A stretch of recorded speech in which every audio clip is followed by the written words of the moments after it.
Butterflies are truly one of God's gift of nature. A creature that sports brilliant colors, flutters around gracefully, and dines only on the nectar provided by beautiful flowers. But there's one butterfly that has more provocative tastes in cuisine. The purple emperor isn't as devoted to its sweet tooth as its kin. With utter irony, the stink of death attracts a sheet of this insect's indigo wings to descend. But the juxtaposition of beauty and decay is common in life, death, and taxonomy.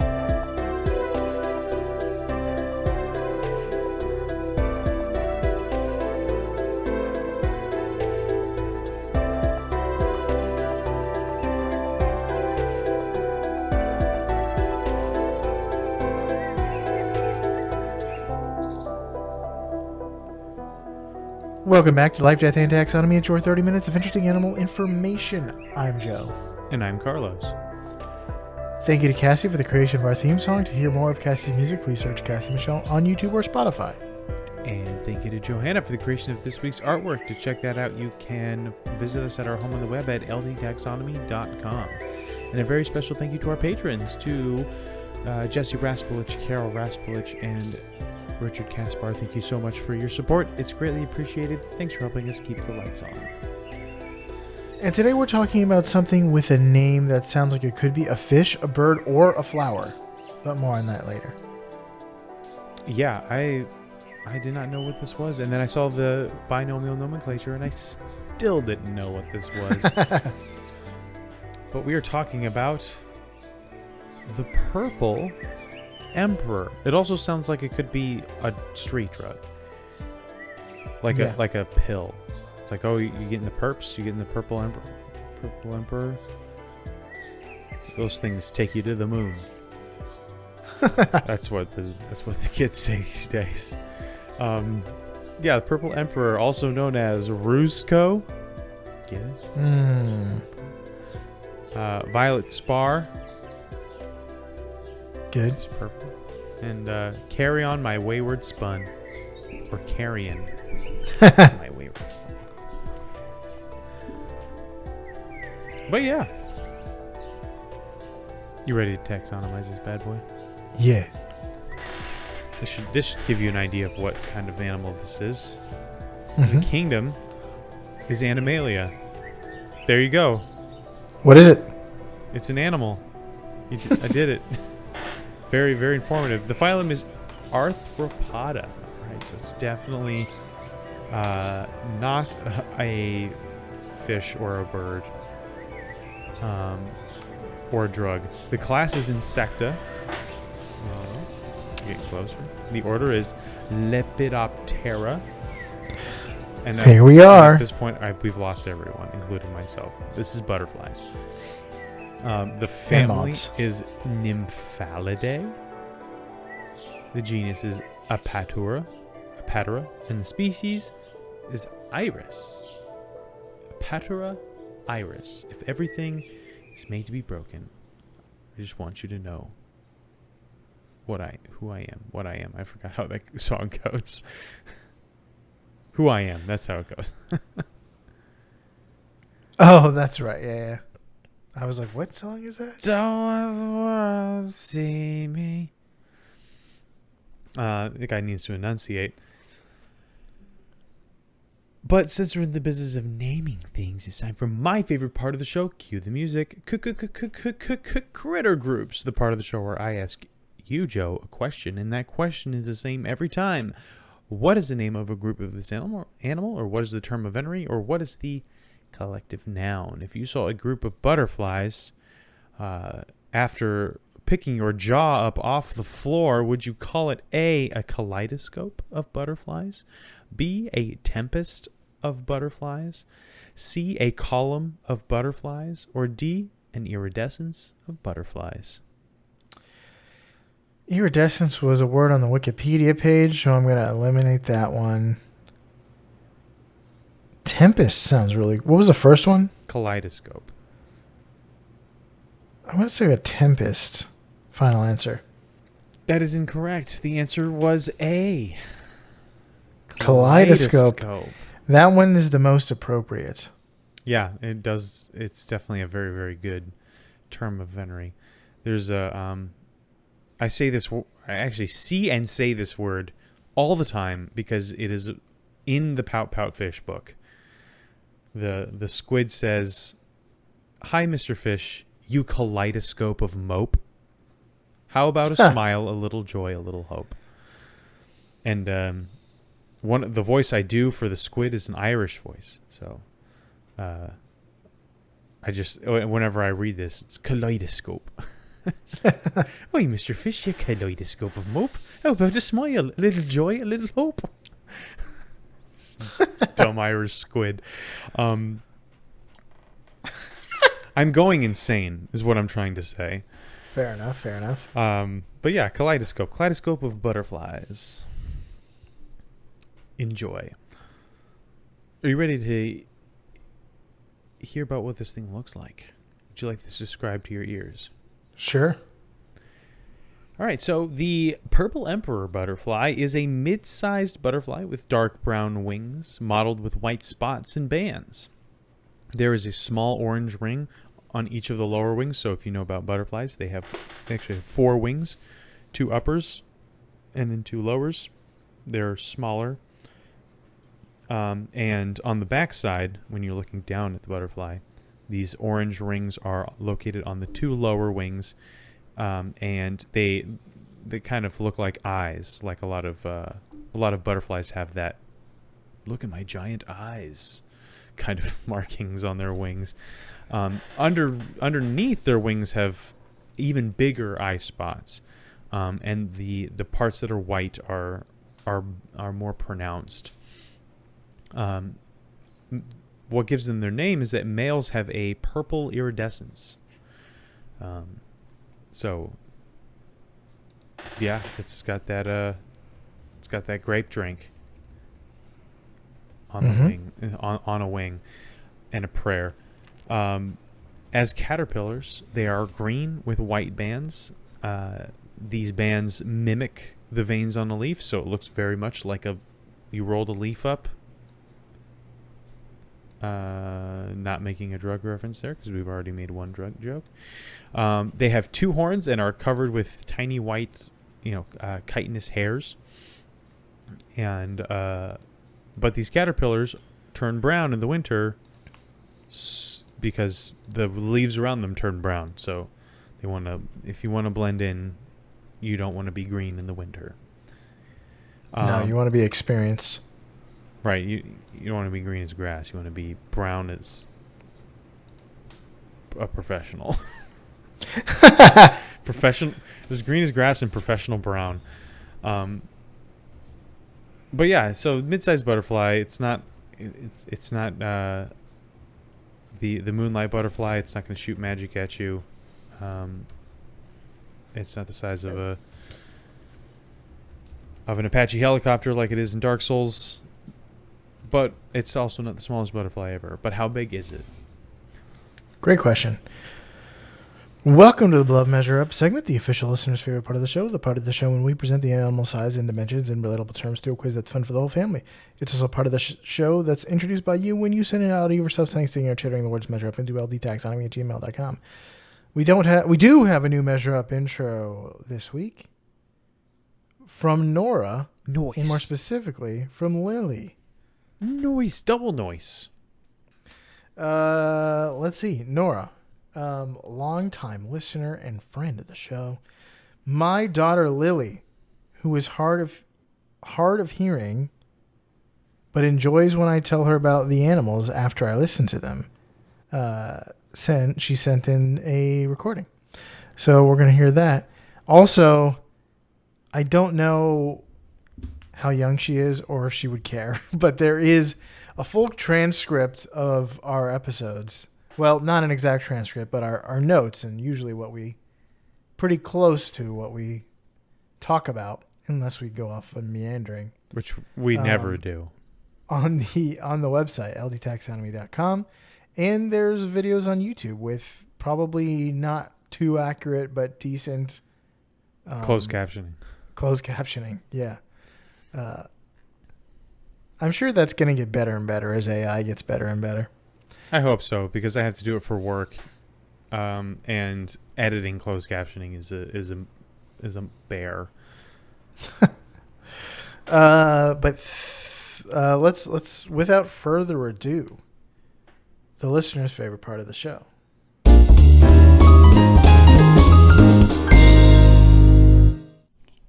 Measure up. Classic. So, could you hear that? It sounds like you turned it up halfway through. Let me go again. Measure up. Yeah. Solid. It's clear. Well enunciated. Well enunciated. Indeed. Indeed. Interestingly enough, my wife and I just had our third child. It's a girl, and I was pushing for the name Lily. But my wife gets to name the girls, so we named her Melody, which is also a very nice name. But my input was Lily, so it's a good name. It is a good. Lily is a good name. It, like this butterfly, sounds like a flower. It's very appropriate. Yep, it all works. It all works together.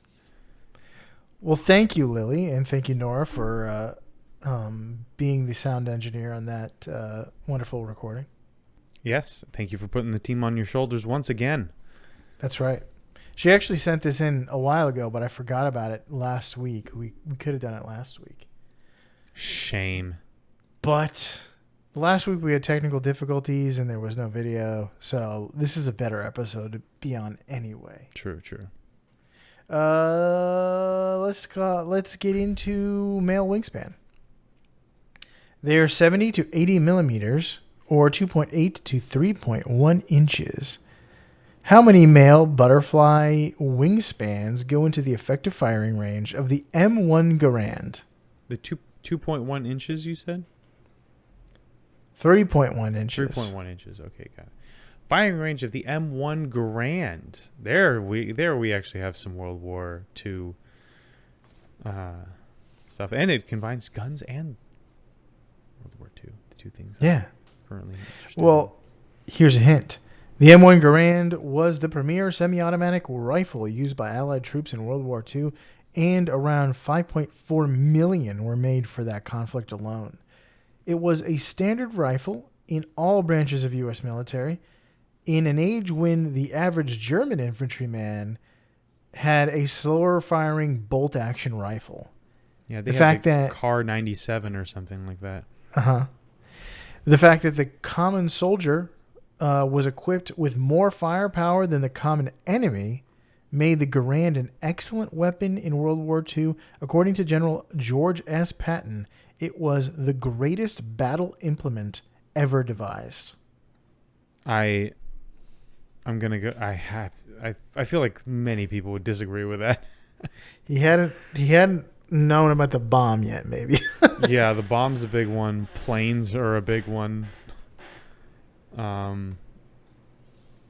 He did know about planes. They really changed things up.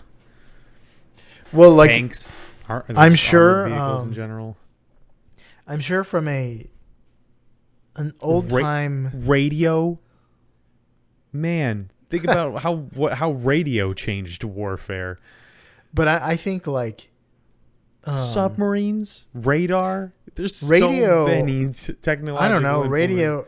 Radio killed the drum and fife player battalions. You know, that's not fun.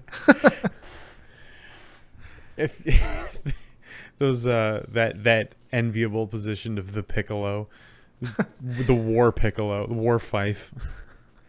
Although I think like the fact what we're talking about with the Garand is the fact that like we've developed a gun that is better than what the enemy has, and we mass produced it. It's mass producible. Yeah, we made our average guy better than your average guy. So that's pretty great. It's pretty grand. Yeah. So if I remember right, the M1 Garand is a 30-06, which is a really large and high-powered rifle round that you would use to like hunt elk in modern times. I've fought I've fought one. I punched a 30-06 in the face because it disrespected me and my clan. No, I've shot a 30-06 in Boy Scouts, and I even made my own round with bullet and gunpowder and shell and primer and all that stuff, which was fun. But so it's effective range. I would like to fire an M1 Garand at one point. It seems fun, especially when you finish the chamber and it makes the ping sound. Yeah, I want to hear that I mean, typewriter. you finish the yeah. I want to hear in real life what I've heard so many times in all the World War II video games I played as a kid. Yes. It's funny when you play those World War II video games, the German bolt-action car is a lot more powerful than the Garand, even though they fired the same cartridge. But just the M1 Garand fired it faster. Or I think they fired... I'm pretty sure they fired the same cartridge. But, you know... Yes, in video, it is 30-06, by the way. In video games, you have to... If a gun is slower, it has to be more powerful, otherwise no one would use it. 1,000 yards, 3,000 feet.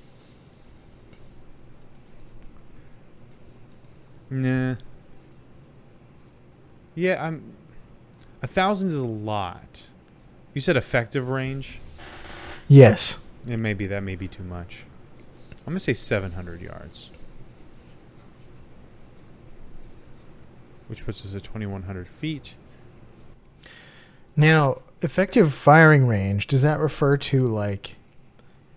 That refers to the distance the round will travel and still be deadly?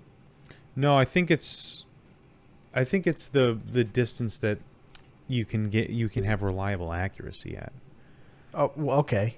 Because, I mean, to increase a gun's effect... with your definition, to increase its firing range, you just need to aim it up. Because it's deadly until it hits the ground. And so by aiming it up, it'll take longer to hit the ground and go further. Isn't that not true? Like, couldn't you fight... Like, if you fire 22, if you're far enough away, won't it just bounce off your chest?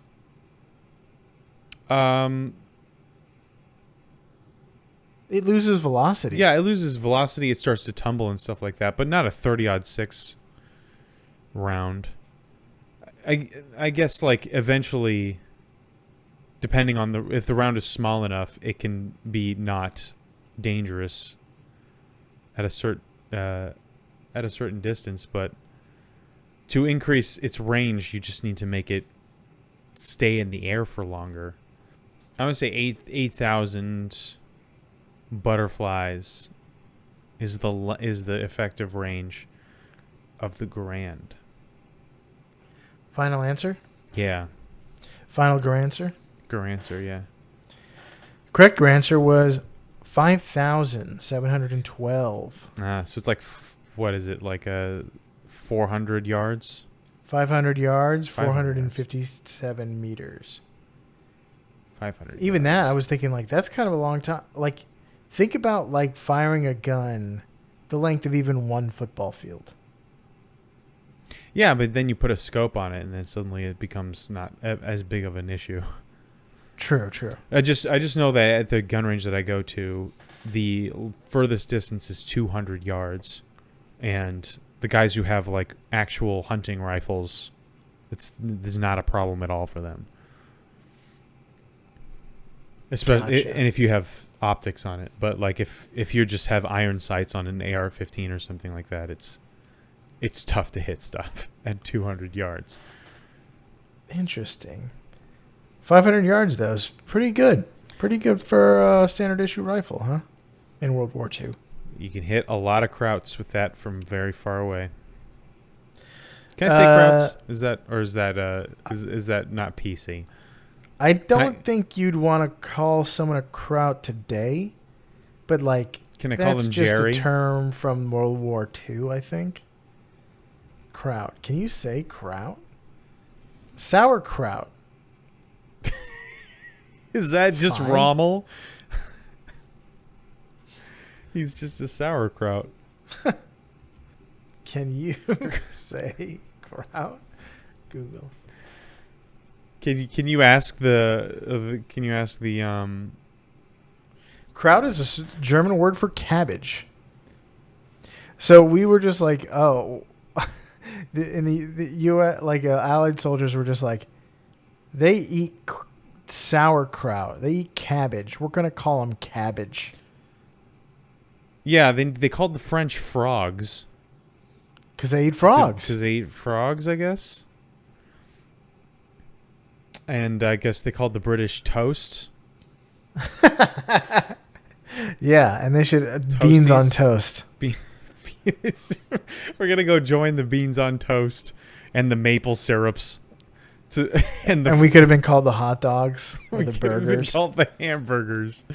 We could have been called the cheese whiz. That would have been great. All right, give me another one. That was not a nursing school victory. Okay, let's talk about female wingspan. They're slightly bigger, at 80 to 92 millimeters or 3.6 inches. How many female purple emperors go in? I could have just said a purple empress. Go into the length of the English longbow.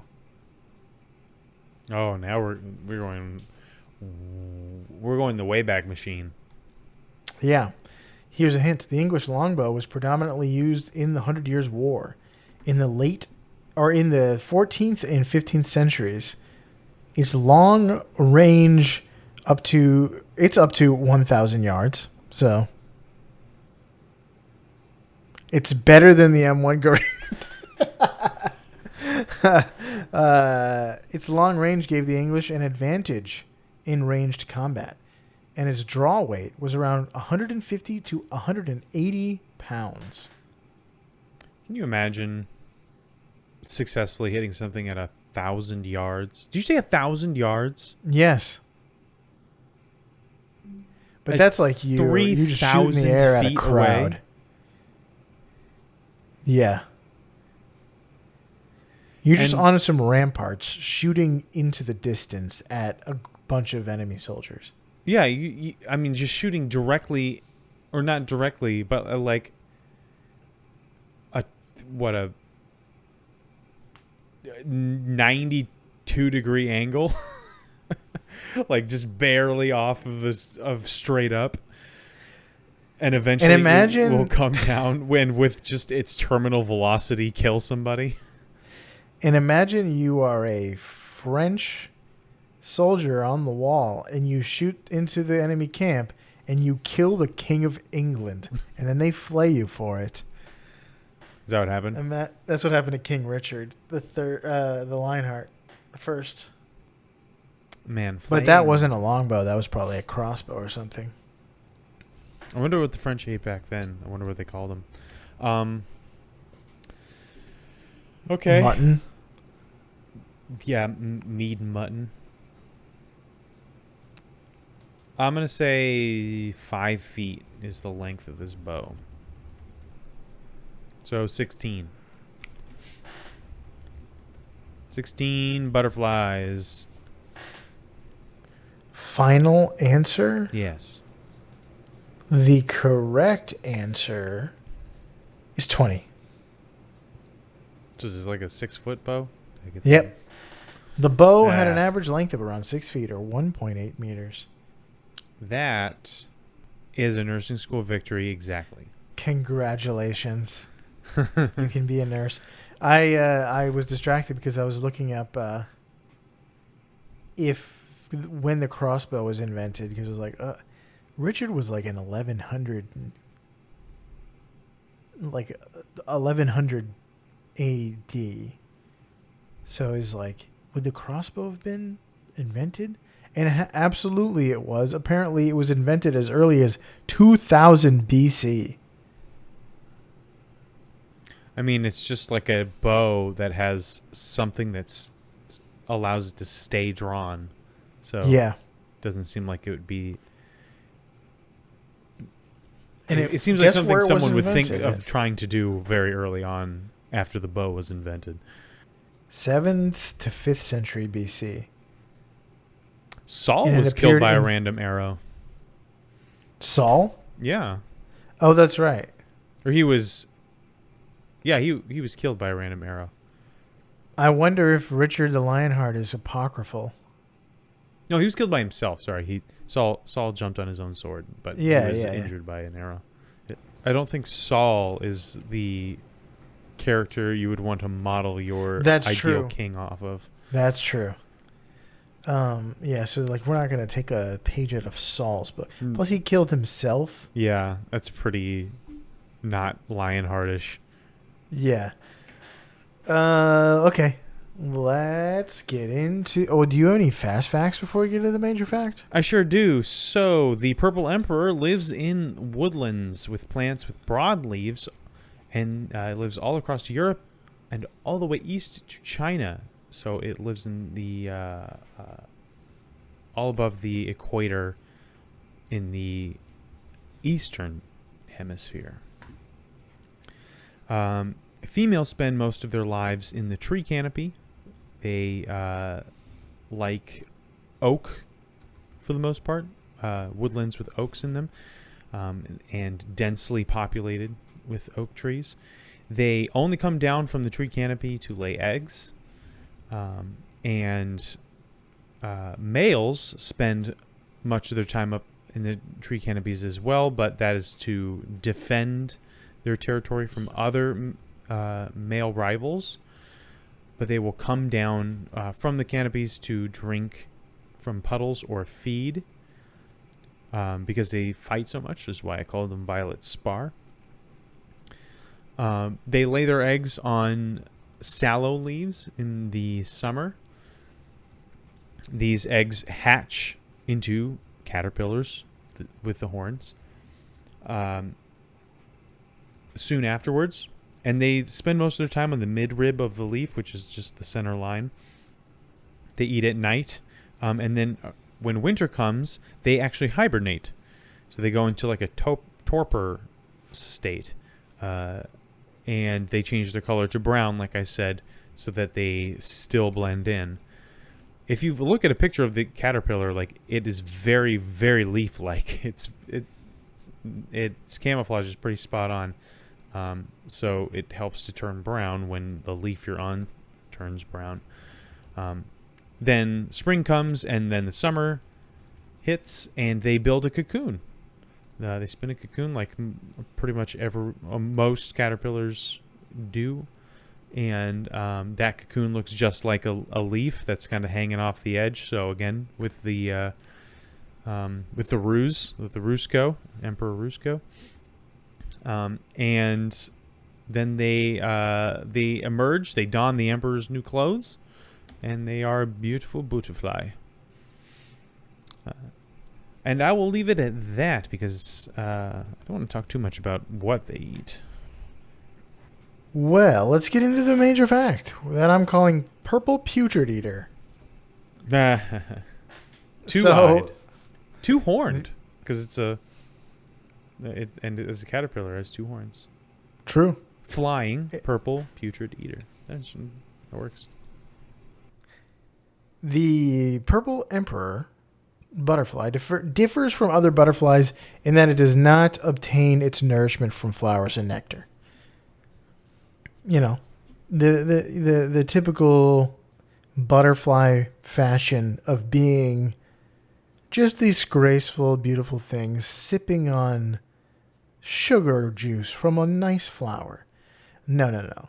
Instead, it's drawn to more pungent flavors, including honeydew secreted from aphids.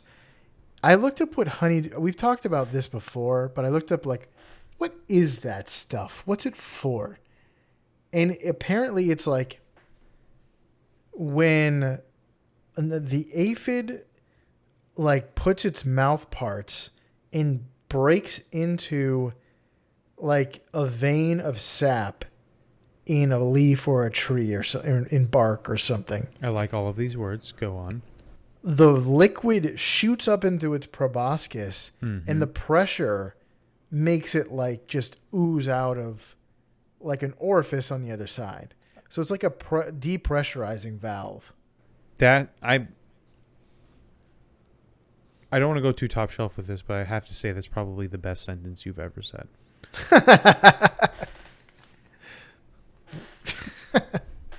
Which part did you like?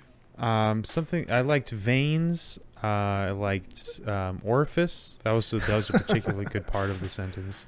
Yeah. Mouth parts was a great way to open it. So bravo. So they like to eat the liquid that shoots through an aphid. But they also will eat sap oozing from oak trees. That's kind of like their main thing. What you mentioned is they hang out in trees, so they're eating a lot of sap. But they'll also eat dung, urine, and animal carcasses. It's a hard left turn there. Sap is just such a butterfly thing to eat. Those other That's things true. are not. It does it's basically akin to the sugar water in nectar. Mm-hmm. But yeah, no, poo-poo and urine and animal carcasses. That's not what you want, but it's what they want. It's something of a mystery why these butterflies have diets more like house flies. But unlike flies, purple emperors have long tongue-like proboscises, like other butterflies, rather than the short straw-like tubes that a fly has. So when it finds its rotten meal, it will dab the long yellow tongue onto it, collecting nasty moist nutrients. Now that was a sentence to rival. This is just getting better and better.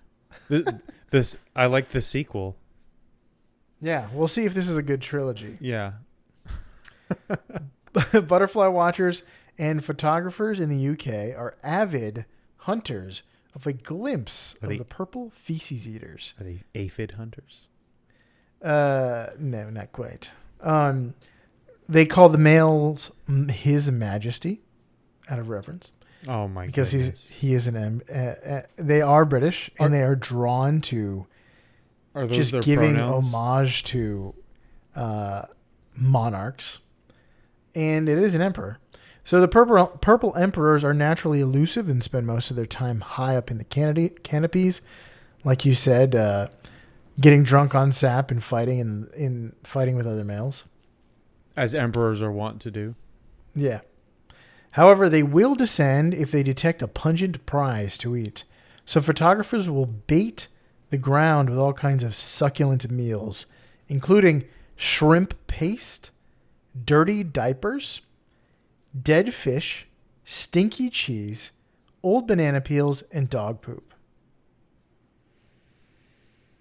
The idea of handling and hauling a dirty diaper into the woods for any extended period of time is repugnant. What if they bring the kids to like serve up fresh meals so they don't have to do that? That makes a little bit more sense. You brought your kid on a nature walk and you have to change them and you're just like, well, might as well chuck this into the middle of the trail and hope a butterfly eats it.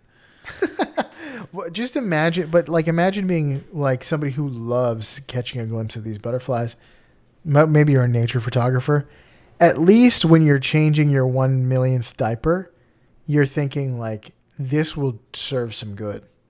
I can make something of this. It's a little consolation. Yeah, I guess it's like it's a bit of a silver lining, which you need. These diapers need silver linings, heavens. They get worse and worse every year. Some observers even collect roadkill to make a pleasing tribute to the emperor. People have their own concoctions that they swear by, similar to fishermen with their favorite bait. For instance, some claim that the best butterfly attractor is urine-soaked fox urine or fox feces. Urine-soaked urine? It's urine's a all the way delicate across the process. sky. But urine-soaked fox feces, which seems like a challenging thing to find, like while you're already trying to find a challenging to find butterfly. It's like, I'm going to get up early in the morning and hunt the wilderness for a fox's trail. Yeah, but what if you've already got a fox on hand? Then You keep a fox. Then all your troubles are henhouse. over. The butterflies also seem to like sweat, so they'll land on observers themselves. See, that sounds like the way to go. Because then you get to have a Disney princess moment alongside it. True. So why would you handle a dirty diaper even for 1 second when you didn't have to? When you could just do Pilates and one will land on your nose? Well, I think apparently the fish paste I mentioned, the shrimp paste, there's particular brands. People are like, this is the brand. You have to bring this. It stinks so bad, but you got to bring it. So maybe the stinkier the better. As with many animals that eat weird things, like deer that chomp down on unsuspecting and trusting birds. We talked about that before, right? There's this video of deer, just a bird, basically straight out of a Disney movie, a bird hopping around a deer who's grazing in a field, and then the deer just kind of seems to decide on the fly, I think I'm gonna eat this bird. I've never seen this before. Or heard of it. So, as with other animals that eat weird things like that, like a deer that's not normally supposed to eat meat, the butterflies might be supplementing their normal diets with salt and minerals that they don't get from high sugar oak sap.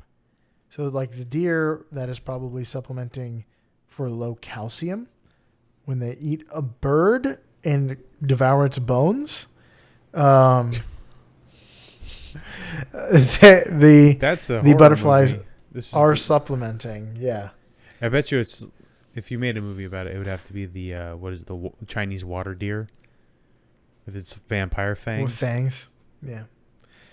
There are many minerals available in feces and rotting flesh that aren't in sugary saps, so the insects may associate powerful scents with special supplementary meals and flock to them while they have the chance. So in a normal, natural setting, they might just be flocking to the feces and dead things, but then people find that, oh, this stinky cheese kind of works because it sort of smells like it stinks really bad, and the butterflies are none the wiser. So they're like, oh, okay, I'm going to go eat that. I don't really have a lot of discretion. I just eat things that stink. I guess if you're fighting all day and you need to rehydrate, it's good to get some salt in you. You're fighting and drinking all day. Give them Gatorade. It's got a lot of electrolytes. True. Yeah.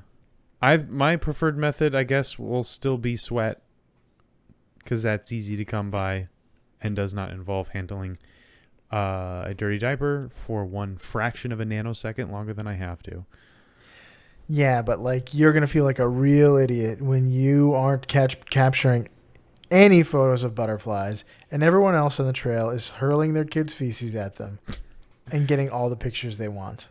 Or, hear me out, what if I'm the one that has a butterfly I get butterfly kisses on my nose because I was doing jumping jacks in the middle of a European forest, and they're the ones that squatting next to a pile of their kids' feces with no butterflies to show for it. That's even more foolish. That's the worst case scenario, really. It's a really high risk, high reward. Yeah. The reward is the same either way. The reward is not the same, because remember, again, butterfly kisses on the nose. I guess for you, versus it's butterflies low risk, over there reward. On that diaper. And then what are you going to do? Take a picture of it?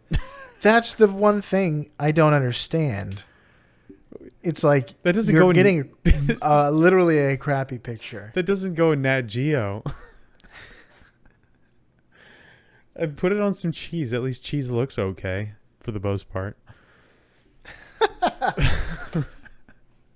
But you're not going to get like a cheese wedge into Nat Geo either. Maybe they cover it with leaves. So it just looks like a beautiful butterfly Pretty on a pile much, of leaves. Yeah, it has to land on your eyelashes in order for it to be a good picture. That's the only way to take a good picture of a butterfly these days. They probably have a purple emperor at Butterfly Garden on Sample Road, so just go there. Could be. But that's all I got. All right. Well, that was the purple emperor. And that was disgusting. So for you out there in Podcastia, shed your leafy youth, don your royal purple robes, and remember that roadkill is a veritable smorgasbord, like the purple emperor here in Life, Death, and Taxonomy.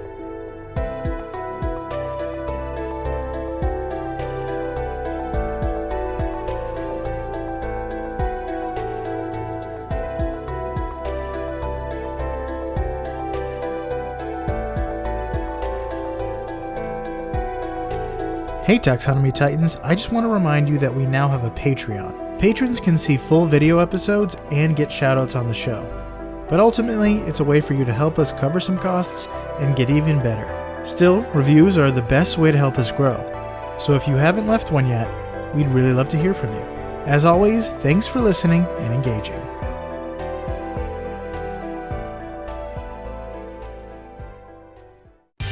Life, Death, and Taxonomy is my favorite in the world podcast.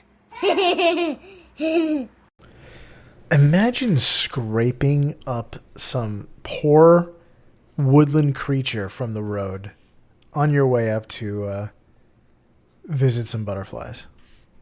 It's like, oh, the butterflies will love this one.